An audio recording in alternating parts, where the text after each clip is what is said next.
Hello everyone, my name is Michael P. Casabuena and then dito nga pala ako gumawa ng Azure plan and kumuha ng mga information about sa aking lesson.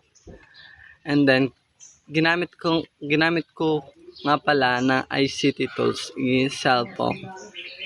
And then kukuha nga po pala ako ng icebreaker sa aking mga estudyante upang magkaroon sila ng energy bago ako lumeson sa kanila.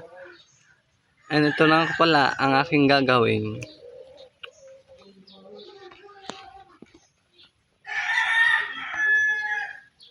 Ang aking nga pala kukunin na icebreaker is related sa aking topic.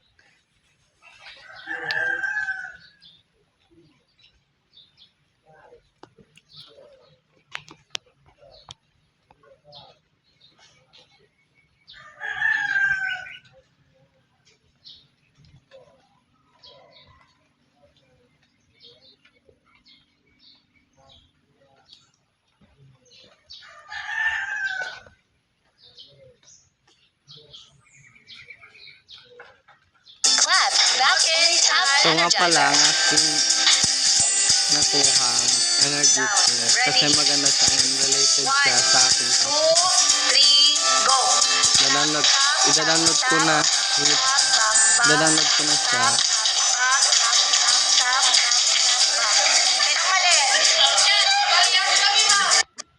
Clap, back in, tap, energizer. Hindi nga po pala siya ma-download guys. Kasi 1, 2, 3, go! Tap, tap, tap, tap, tap, tap, tap. yun na